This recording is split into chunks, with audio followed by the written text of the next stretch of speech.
नमस्कार विद्यार्थी मित्रांनो, स्कॉलरशिप आणि बरंच काही या आपल्या यूट्यूब चॅनलमध्ये तुम्हा सर्वांचं पुन्हा एकदा मनापासून स्वागत। आजच्या व्हिडिओमध्ये आपण इयत्ता 3री साठी गणितचं आपण काल जे नाणी नोटांची उदाहरणं पाहिली होती त्याच्यातील पुढचा व्यवसायामधले म्हणजे व्यवसाय क्रमांक 3 मधले प्रश्न आपण सोडवणार आहोत, समजून घेणार आहोत। याआधी जर कालचा व्हिडिओ तुम्ही पाहिला नसेल तर नक्कीच पहा। वेगवेगळ्या प्रकारची नाणी नोटांवरची उदाहरणं पटकन कशी सोडवायची हे आपण व्हिडिओमध्ये सांगितलेलं आहे। चला तर मग व्हिडिओला सुरुवात करूया आणि व्हिडिओला लाईक करायला कुणीही विसरत जाऊ नका। पहा, नाणी नोटांवरचे प्रश्न सोडवताना एक महत्त्वाचं आपल्याला लक्षात काय ठेवायचं, 1 रुपया म्हणजे 100 पैसे हे लक्षात ठेवायचे।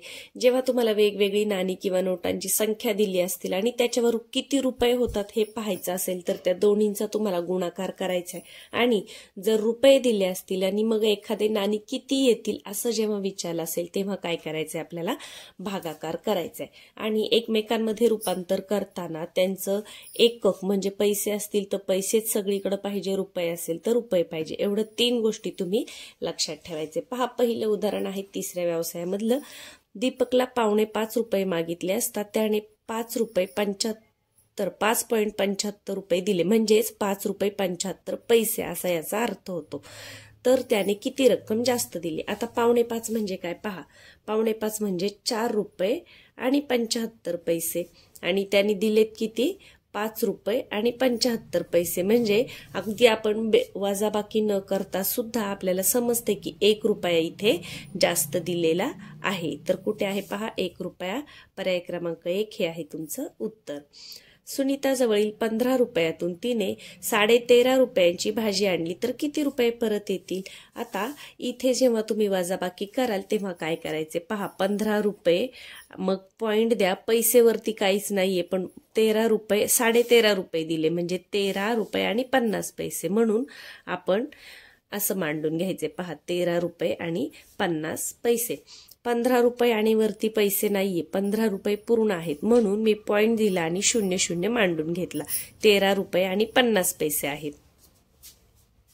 आता काही विद्यार्थी कसे करतात, 0शी 0 हा 5 आणि 0 5 इथं असं करतात, पण इथे नीट पहा, आपल्याला वजाबाकी करायची, परत किती रुपये येतील हे विचारले, मग या 0तून हा 5 जातो का, नाही, मग हातचा उसना घ्यायचा, तो या बाजूने घ्यायचा, इथे 4 होतील आणि इथे 1 होईल, एकावर 0 किती झाले 10, 10तून 5 गेले 5, पॉइंटच्या खाली पॉइंट द्या आणि 4तून 3 गेला 1, 1तून 1 गेला 0, म्हणजे किती, 1 रुपया 50 पैसे म्हणजे 1.5 रुपया परत येईल। हे आपण तोंडी सुद्धा करू शकतो, पण सगळ्यांना तोंडी जमेलच असं नाही म्हणून वजाबाकी करून दाखवली।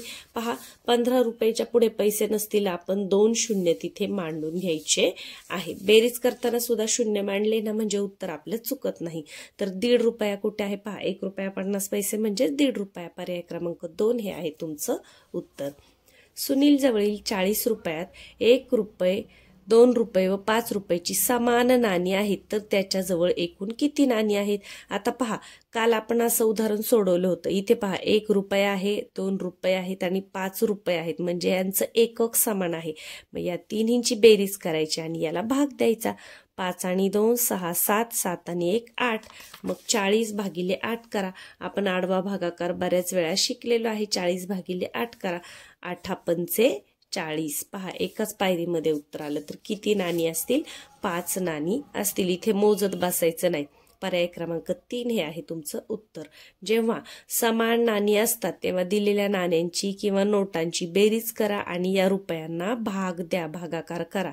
फक्त बेरीज करताना हे जे रुपये आहे का बघा, काही वेळेस कधी कधी पैसे असतात आणि इकडे रुपये असतं, तसं जर असेल तर आपल्याला सगळे पैसे करून घ्यायचे आणि भाग दिल्यानंतर सुद्धा त्याचं रुपयांमध्ये रूपांतर करायचं आहे, एवढी एक गोष्ट लक्षात ठेवा। पुढे बघा, आता 750 पैसे म्हणजे किती रुपये। आता आपण शिकलो 1 रुपया म्हणजे 100 पैसे, मग 7 रुपये म्हणजे 700 पैसे, 750 पैसे म्हणजे किती रुपये। मग याला जर आपण 100ने भाग दिला तर पहा, 1 2 100 वर 2 शून्य आहे ना, तर 2 घरं सोडून इथे पॉइंट द्या, हा असतो पॉइंट म्हणजे दशांश चिन्ह म्हणतात याला, म्हणजे 7 रुपये 50 पैसे किंवा 7.5 रुपये। कुठे आहे पहा, 750 पैसे 7.50. आता 7.50 नाहीये, परंतु 7.5 असं लिहिलं तरी याचा अर्थ 7.5 असाच होतो. 75 रुपये होणार नाही, 750 रुपये तर मुळीच होणार नाही, 70 रुपये आणि 5 पैसे असं होणार नाही, तर 7 रुपये आणि 50 पैसे असं होईल. म्हणजे पर्याय क्रमांक 3 हे आहे उत्तर. आता आपल्या उत्तरामध्ये इथे 5 वर 0 आहे आणि इथे 0 दिलेला नाहीये, तरी पण 7.5चा अर्थ होतो 7.5. एवढं लक्षात ठेवा. 20 रुपये 20 पैसे बरोबर किती रुपये? आता 20 रुपये आणि 20 पैसे, मग पहा 20 रुपये म्हणजे 20 रुपये म्हणजे 20 रुपये आणि 20 पैसे म्हणजे किती रुपये? 20.20 असं आलं पाहिजे आपल्याला. म्हणजे 20 रुपये आणि 2. इथे पण पहा 2 वर 0 दिलेलं नाही, परंतु याचा अर्थ तसाच होतो की 20 रुपये आणि 20 पैसे. पहा 0.2 हे येणार नाही, हे पण येणार नाही, हे पण येणार नाही, तर 20 रुपये पूर्ण कुठं आहे तेच तुमचं उत्तर आहे. तुम्हाला हे पर्याय जरी समजले नाहीत तरी 20 रुपये पूर्ण कुठं आहेत आपण शिकलो. इथे पहा आपण कसं केलं होतं, 7 रुपये हे 7 रुपये आणि हे 50 पैसे, हे 15 रुपये आणि इकडे 0 होतं, हे 13 रुपये हे 50 पैसे, हा 1 रुपया हे 50 पैसे. मग इथे आपल्याला 20 रुपये कुठे दिसते? फक्त एकाच पर्यायामध्ये 20 रुपये पूर्ण दिसतात.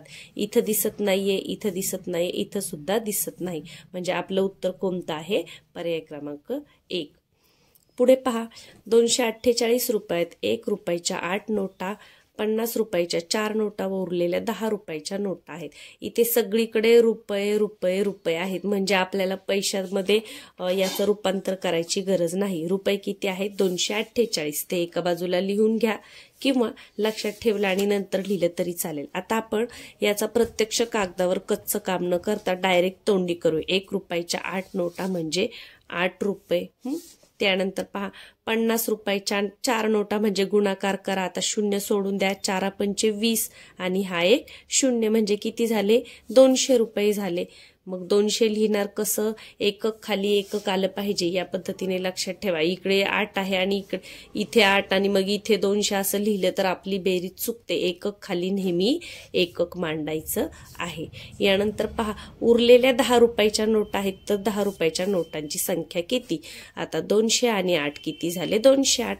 208 रुपये जर 248 मध्ये आहे तर तोंडी सुद्धा आपल्याला कळते की 40 रुपये उरलेले आहेत, म्हणजे 40 रुपये करायचेत आपल्याला. पहा 248 वजा 208 असं जरी वजाबाकी केली तरी आपल्याला समजते. पहा 404, 2 2 गेले 0, 40 रुपये. मग 10 रुपयाच्या नोटांची संख्या किती? आता 40 आले म्हणजे 40 नोटा पाहिजेत का? नाही. तर 40 रुपये होण्यासाठी 10 रुपयाच्या 4 नोटा लागतील. 10 चोक 40. तर कुठे आहे पहा 4 नोटा? पर्याय क्रमांक 3 हे आहे तुमचं उत्तर. सुरुवातीला आपण यांची रुपये किती होतात ते पाहिले, याच्यातून वजा केले, 40 रुपये उरतात, मग 10 रुपयाच्या 4 नोटा आपल्याला लागतील. असं तोंडी सुद्धा तुम्हाला पटापट जमलं पाहिजे. आणि हे कधी जमेल? जेव्हा तुमचा चांगला सराव असेल तेव्हा. आता हा पुढचा प्रश्न समजून घेऊया. 50 पैशांच्या 16 नाण्यांमध्ये 10 पैशांची किती नाणी मिळतील? आता पहा 50 पैशांची 16 नाणी म्हणजे किती रुपये होतील? आता इथे गुणाकार करायचा का? नाही. तर 2 50 पैसे म्हणजे 1 रुपया, म्हणजे 50 पैशांची 16 नाणी असतील तर 8 दुने 16 किती रुपये होणार आहेत? आपल्याकडे 8 रुपये होणार आहेत. आणि 8 रुपयाची काय करायची? आपल्याला 10 पैशांची किती नाणी मिळतील? तर पहा 8 रुपयांमध्ये 10 पैशांची नाणी आपल्याला करायची. मग हे रुपये आणि 10 पैसे आहेत, मग आपण काय पाहिलं की रुपयांचं पैसे करून घ्यायचं. आता 8 रुपये म्हणजे 800 पैसे आणि मग 10 रुपयाची किती नाणी येतील असं असेल तर पहा भाग देऊन टाका. 80. इथे भाग नाही दिला तरी चालतो, 80 उरते. 0ला 0 गेले, छेदस्थानी 1 असला तर 80 1 80 असंच उत्तर येतं. म्हणजे किती नाणी लागतील? 80 नाणी लागतील. कसं केलं हे पहा. मी इथे पुन्हा एकदा सांगते. 8 रुपये आहेत पण आपल्याला 10 पैशांची नाणी दिली आहेत. पैशांची दिली म्हणून आपण रुपयांचे पैसे केले, 100चे 2 शून्य ठेवले. 8 रुपये म्हणजे 800 पैसे. मग 10 पैशांची नाणी म्हणून इथे भाग दिला. पहा 10 8 80 असं केलं तरी चालतं आणि हा एक 0 ठेवला तरी चालतो. या शून्याला हा 0 घालवला तरीही चालतो. कसंही केलं तरी लगेच उत्तर येतं. तर पर्याय क्रमांक 2 हे आहे तुमचं उत्तर. पुढे पहा वजाबाकी दिलीये. 20 रुपये 20 रुपये 15 पैसे। आता इथे 20.15 रुपये म्हणजे 20 रुपये 15 पैसे वजा 18 रुपये आणि 18 रुपये 87 पैसे असं दिले, म्हणजे 18.87 रुपये। तर किती रुपये रुपयांमध्येच विचारले, लिहून घ्या। 20.15 आपण काय शिकलो, पॉईंटच्या खाली पॉईंट लिहायचा, 20.15 वजा 18.87। आता पहा, 7तून 5 वजा करायचे का, तर नाही, 5 मधून 7 जातील का, नाही जाणार। मग शेजारून उसना घ्या, इथे 1 आहे तिथे 0 होईल आणि ते 15 होईल। 7 आणि 3 10 आणि 5 15 म्हणजे किती उरले, 8 उरले। आता 0तून 8 जातो का, नाही जात। शेजारून उसना घ्या, इथे आहे का, काही नाहीये, मग इकडून घ्या, इथे 1 उरला, इथे आला 10 झाला, पुन्हा इथून इकडे घेतला, इथे 9 राहिले, इथे 10 झाले। मग 10तून 8 गेले, किती उरले, 2। पॉईंटच्या खाली पॉईंट देऊन घ्या, एका खाली एक व्यवस्थित लिहिलं ना की मग आपली बेरीज आणि वजाबाकी चुकत नाही। 9मधून 8 गेला 1 आणि 1तून 1 गेला 0, म्हणजे 1 रुपया आणि 28 पैसे असं कुठे दिसतंय, 1.28। पहा, पर्याय क्रमांक 3 हे आहे तुमचं उत्तर।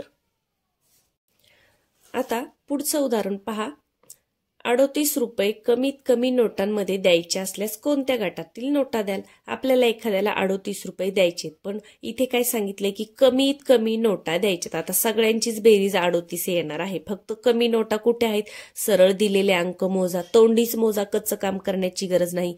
5च्या 7 आणि 1च्या 3 म्हणजे 7 आणि 3 10 नोटा झाल्या। इथे 10च्या 3 1च्या 8 म्हणजे 8 आणि 3 11 झाल्या। इथे पहा 3 4 5 6 इथे 6 झाल्या, 3 3 6 7 8 इथे 8 झाल्या, म्हणजे इथे 6, म्हणजे कमीत कमी नोटा आपल्याला कोणत्या देता येतील, तर पर्याय क्रमांक 3। इथे 2च आपल्याला दिसते, परंतु 5 रुपयाच्या 7 नोटा आणि 1 रुपयाच्या 3 नोटा म्हणजे 7 आणि 3 10 नोटा जाणार आहेत। इथे 11 नोटा जाणार आहेत, इथे 8 नोटा लागणार आहेत आणि इथे 6च नोटा लागणार आहे। म्हणजे दिसायला हे जरी असं जास्त लांब वाटत असलं तरी आपलं उत्तर तेच आहे। कमी नोटा कुठे आहेत, 3 4 5 6 6च नोटांमध्ये 38 रुपये देता येतील। तर पर्याय क्रमांक 3 हे आहे तुमचं उत्तर। अशा प्रश्नांना कच्चं काम करत वेळ घालवायचा नाही, तोंडी सुद्धा तुम्ही हे सहज करू शकता। पुढे पहा, ज्योतीजवळ 50 रुपयांच्या 3 नोटा, 20 रुपयांच्या 5 नोटा व 10 रुपयांच्या 5 नोटा असल्यास किती रुपये आहे, बेरीज करायची आहे फक्त। आता तोंडीच करूया। पहा, 50 रुपयाच्या 3 नोटा, 3 5 15 आणि 50 वरचा 1 0 देऊन टाका, 150 झाले। पहा, 20 रुपयांच्या 5 नोटा, 20 5 100 100 लिहिले। 10 रुपयांच्या 5 नोटा, 10 5 50। पाडेपाठ असले की आपलं पटापट होतं, लिहिताना एककाखाली एकक लिहा, दशक खाली दशक लिहा, शतक खाली शतक लिहा। पहा, 0 0 5 आणि 5 10 0, हा चाला 1 आणि इकडे झाले 3, किती रुपये झाले, 300। सोपं होतं, फक्त बेरीज होती। 300 कुठे आहे, पर्याय क्रमांक 3 हे आहे तुमचं उत्तर। पुढे पहा, मंगेश जवळ 100 रुपये होते, त्याने 20 रुपयांची वही, 10 रुपयांचा पेन आणि 5 रुपयाचे खोडरबर खरेदी केले, तर मंगेश जवळ किती रुपये शिल्लक राहील। म्हणजे इथे काय करायचं, आपल्याला वजाबाकी करायची। आता बेरीज तोंडीच करूया। 20 रुपयांची वही म्हणजे 20 आणि 10 30 आणि 5 35, 100 मधून 35 गेले, किती राहिले पहा,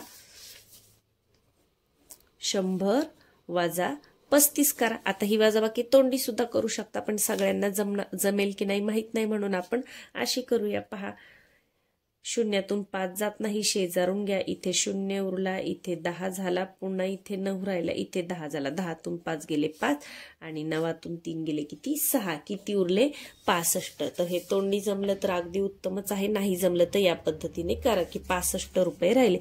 मग 65 कुठे लिहिले, पहा 65 रुपये पर्याय क्रमांक क मध्ये आहे। आता 60 रुपये आणि 500 पैसे म्हणजेच किती, 5 रुपये।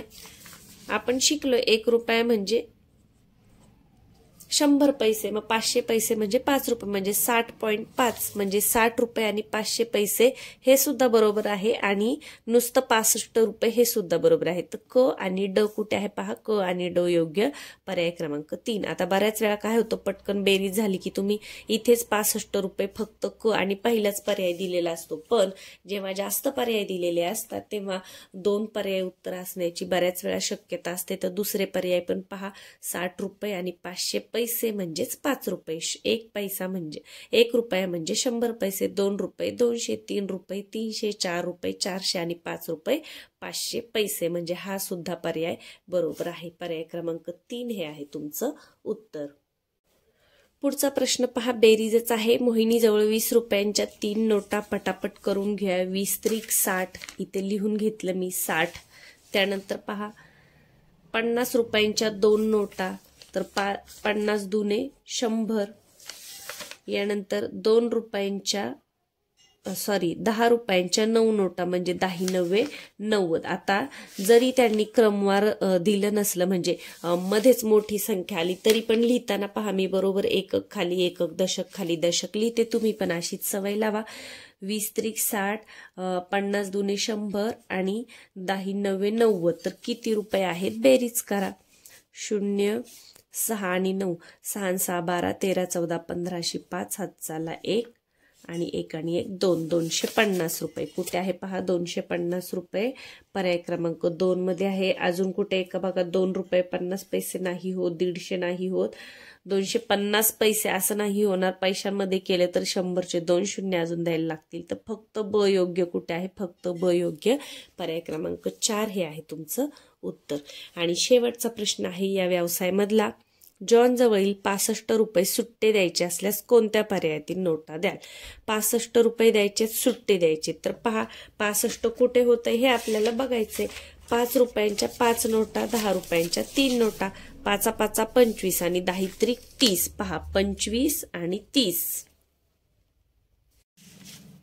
पहा किती झाले 25 आणि 30, 5 3 आणि 2 5, 55 रुपये होतात. आणि आपल्याला किती करायचे 65 रुपये. मग पहा 10 रुपयाच्या 4 नोटा, 10 चोक 40, 5 रुपयाच्या 4 नोटा, 4 पंचे 20, 40 आणि 20 किती झाले 50 60 आणि 1 रुपयाची 5 नाणी म्हणजे 65 इथंच होते. पहा 40, यानंतर 5 रुपयाच्या 4 नोटा म्हणजे 4 पंचे 20 आणि 1 रुपयाची 5 नाणी म्हणजे इथे फक्त 5 होतील. तर इथे झाली बेरीज आपली 65. पर्याय क्रमांक 2 मध्येच आपल्याला उत्तर सापडले. बाकीचे पर्याय चेक करायचे का पहा. 20 रुपयांच्या 2 नोटा म्हणजे 20 दुने 40 होतील. मांडून घेऊया कारण लहान मुलांच्या लक्षात राहीलच असं नाही. 10 रुपयांच्या 3 नोटा म्हणजे 10 त्रिक 30 होतील. 40 आणि 30 70 म्हणजे हे येणार नाही. 5 रुपयाच्या 10 नोटा म्हणजे 10 5 50 आणि 1 रुपयाची 15 नाणी. पहा 15 नाणी इथे सुद्धा होतंय 65. म्हणजे ब आणि ड, ब आणि ड कुठे आहे, ब आणि ड.